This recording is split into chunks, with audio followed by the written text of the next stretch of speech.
اعوذ باللہ من الشیطان الرجیم بسم اللہ الرحمن الرحیم۔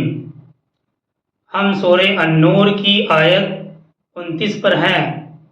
اللہ تعالیٰ فرماتے ہیں لیس علیکم جناح ان تدخلوا بیوتا غیر مسکونۃ فیہا متاع لکم، اس میں تمہارے لیے کوئی حرج نہیں کہ تم غیر رہائشی گھروں میں بغیر اجازت چلے جاؤ جن میں تمہارے لیے کچھ سامان ہو، فیہا متاع لکم، جن میں تمہارے لیے کچھ سامان ہو،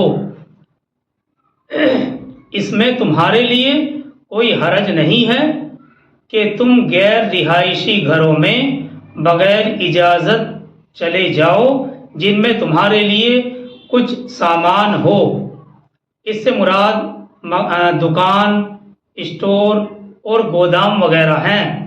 دراصل یہاں پر متاعن کا لفظ ہے۔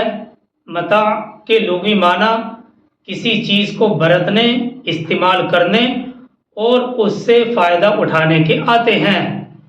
اس آیت میں جب اس سے پہلی آیت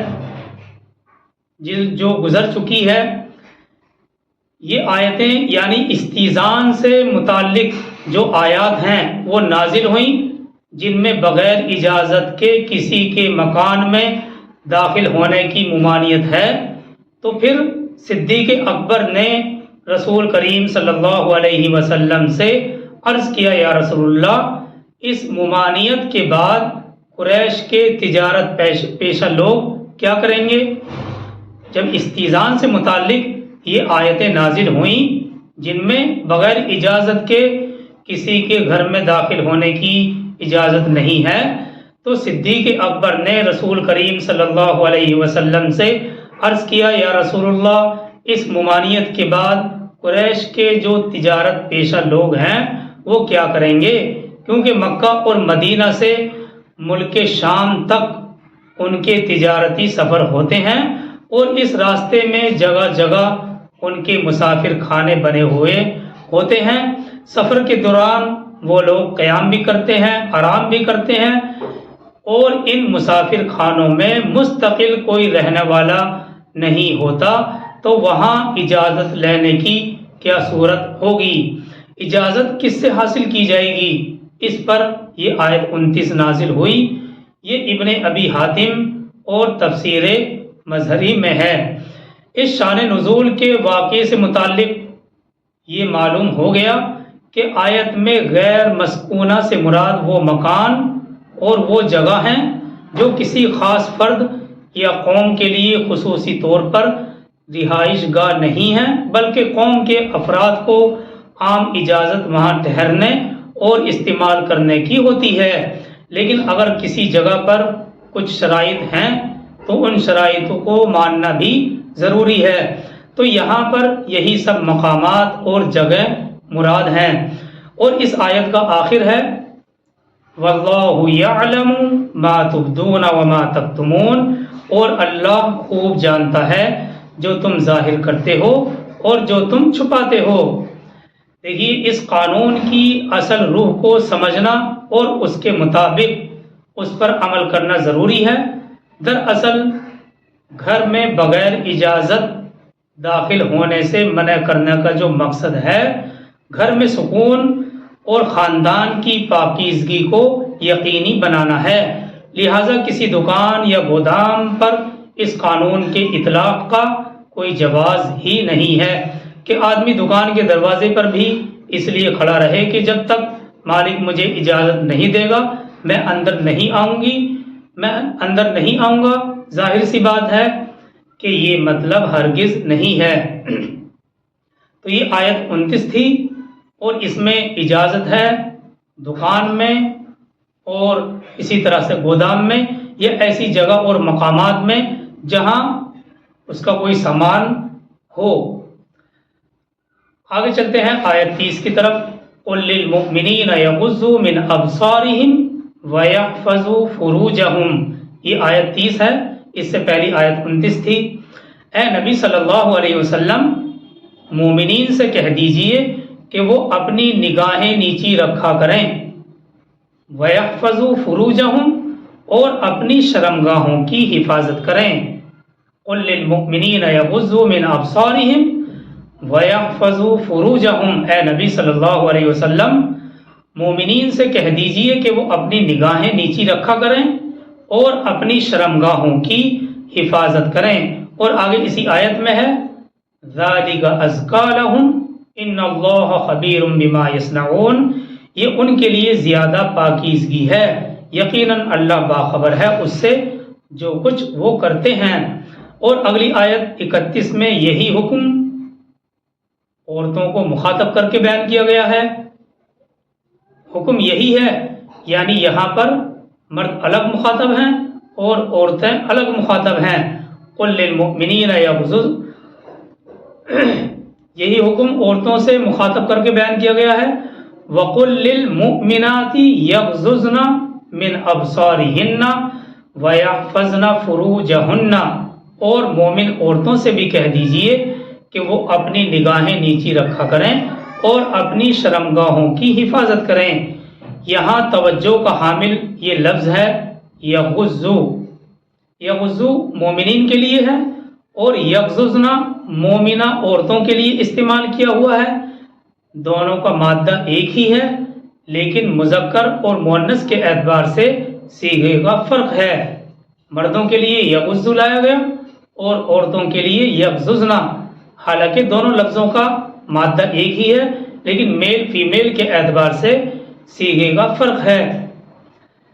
غزہ کے معنی غین اور زواد، سواد اور زواد والا زواد ہے۔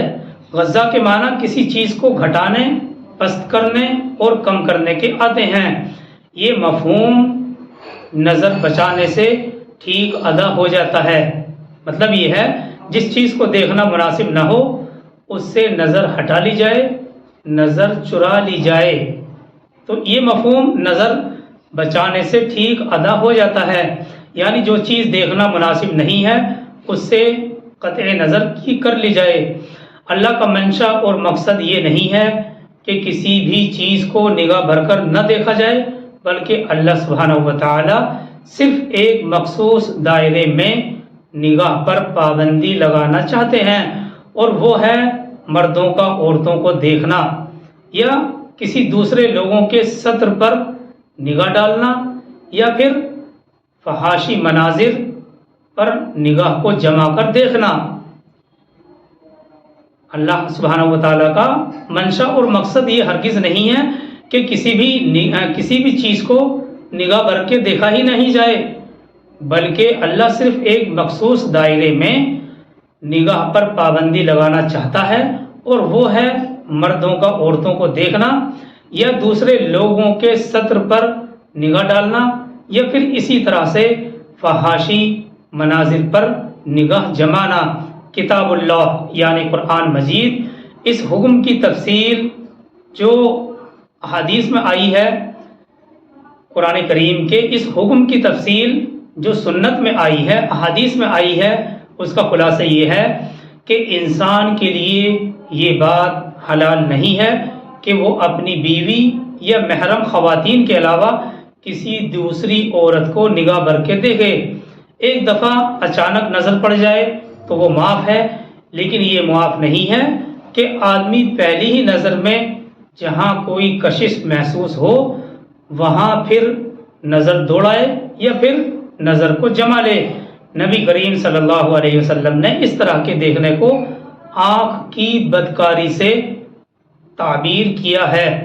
تو قرآن مجید کا یہی حکم، احادیث میں اس کی تفصیل یہ آئی ہے، اور اس کا خلاصہ یہ ہے کہ انسان کے لیے یہ بات حلال نہیں ہے کہ وہ اپنی بیوی یا محرم خواتین کے علاوہ کسی دوسری عورت کو نگاہ بھر کے دیکھے۔ ایک دفعہ اچانک نظر پڑ جائے تو وہ معاف ہے، لیکن یہ معاف نہیں ہے کہ آدمی پہلی ہی نظر میں جہاں کوئی کشش محسوس ہو وہاں پھر نظر دوڑائے۔ نبی کریم صلی اللہ علیہ وسلم نے اس طرح کے دیکھنے کو آنکھ کی بدکاری سے تعبیر کیا ہے۔ بخاری، مسلم اور ابو داؤد 3 کتابوں کے حوالے سے ہے۔ آپ صلی اللہ علیہ وسلم کا ارشاد ہے کہ آدمی اپنے تمام حواس سے زنا کرتا ہے۔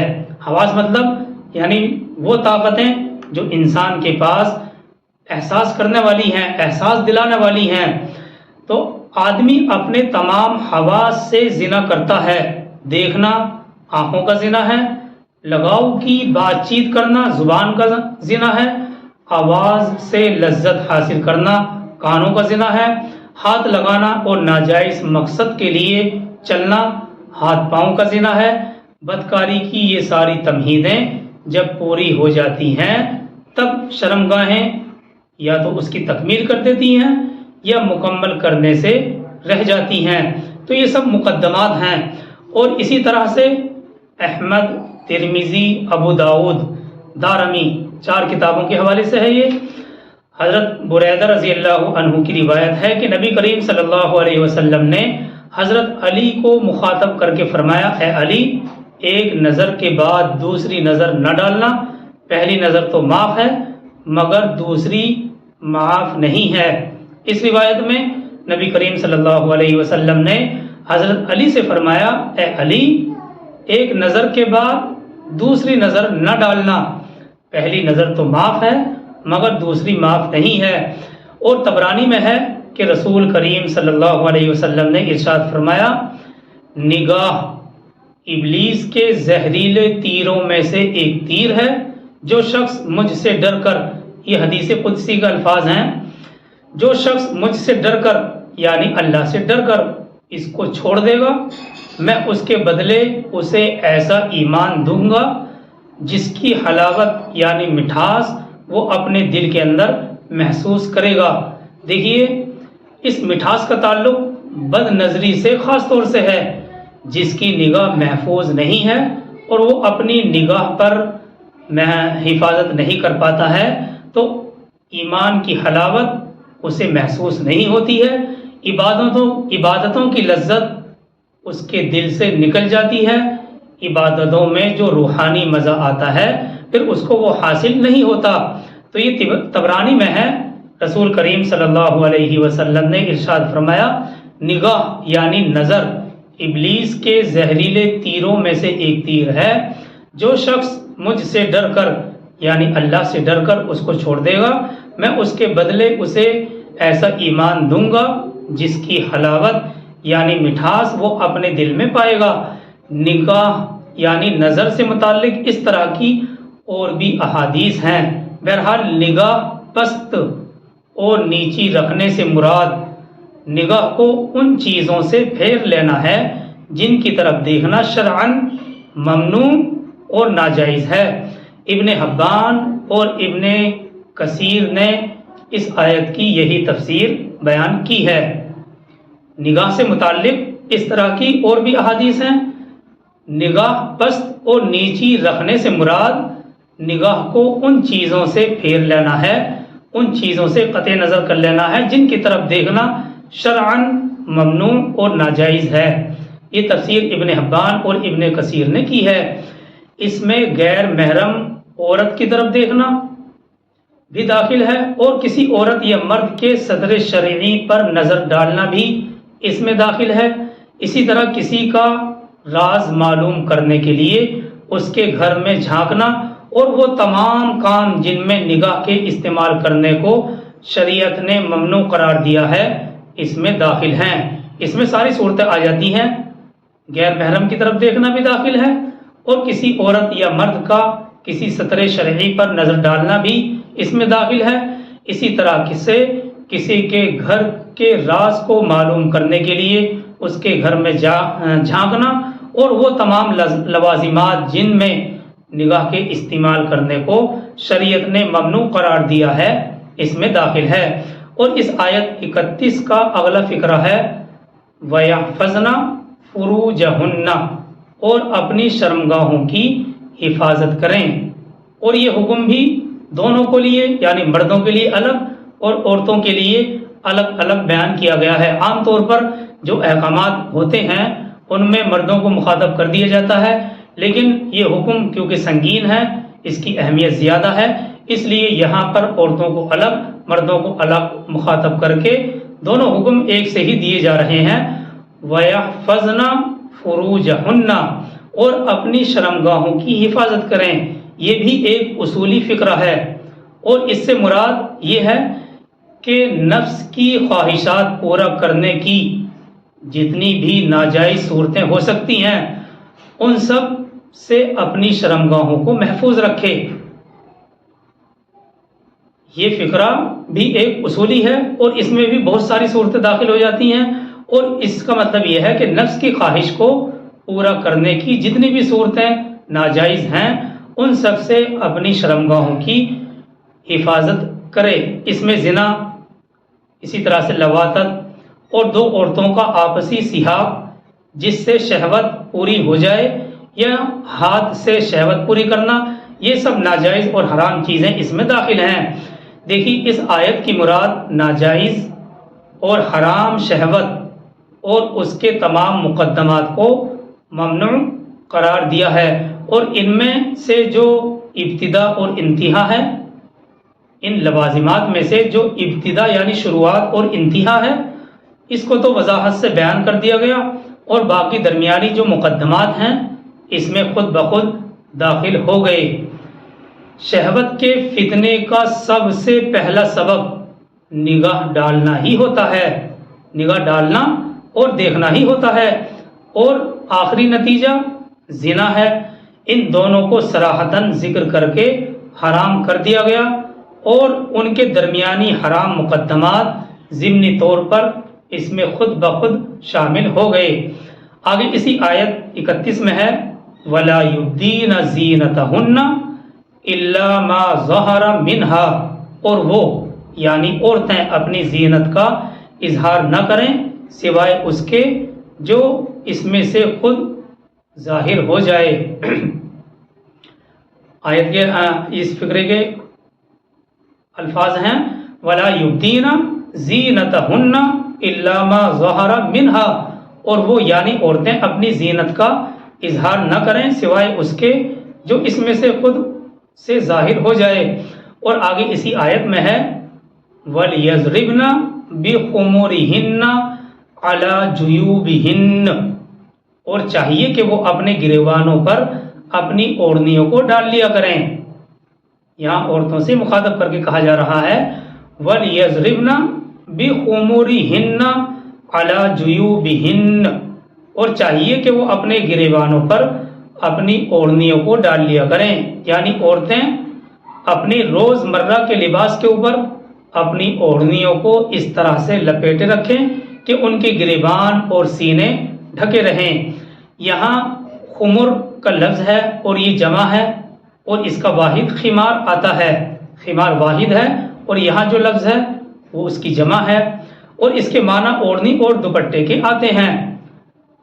اسی طرح سے سورہ الاحزاب میں خواتین کے لباس سے متعلق جلابیب کا لفظ بھی آیا ہے جس کا واحد جلباب آتا ہے۔ یہاں جلباب کا تصور چادر سے ہوتا ہے، ہمارے یہاں پر جلباب کا تصور چادر سے ہوتا ہے۔ چنانچہ بات سمجھنے کی یہ ہے کہ چاہے دوپٹہ ہو اور چادر یا چادر ہو، دونوں ہی عورت کے لباس کا ایک لازمی حصہ ہیں۔ اہل عرب کی عورتیں اوڑھنی اس انداز سے ڈالتی تھیں کہ ان کے گریبان کا ایک حصہ کھلا رہتا تھا جس سے سینہ اور گریبان ظاہر ہو جایا کرتا تھا۔ اس فقرے میں یہ حکم دیا گیا ہے کہ اپنے گریبانوں پر اپنی اوڑھنیوں کو ڈال لیا کریں تاکہ گریبان اور سینے بھی اچھی طرح سے چھپے رہیں۔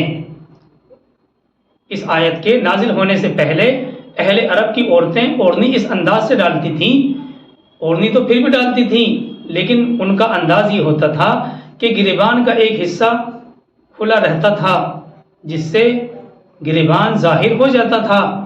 اس فقرے میں یہ حکم دیا گیا ہے کہ اپنے گریبانوں پر اپنی اوڑھنیوں کو ڈال لیا کریں تاکہ گریبان اور سینے بھی اچھی طرح سے ڈھکے رہیں۔ آگے چلتے ہیں اسی آیت کے اگلے فقرے کی طرف وَلَا يُبْدِينَ زِينَتَهُنَّ، اور وہ یعنی عورتیں ظاہر نہ کریں اپنی زینت کو، زینتہن، اور وہ ظاہر نہ کریں، اپنی زینت کو بناؤ سنگار بھی کہہ سکتے ہیں، ہم نے زینت کا ترجمہ زینت سے ہی کیا، بناؤ سنگار بھی کہہ سکتے ہیں، اور اس کے لیے دوسرے الفاظ آرائش اور میک اپ بھی بولے جاتے ہیں۔ یہ بناؤ سنگار اور میک اپ کسی کو نہ دکھایا جائے۔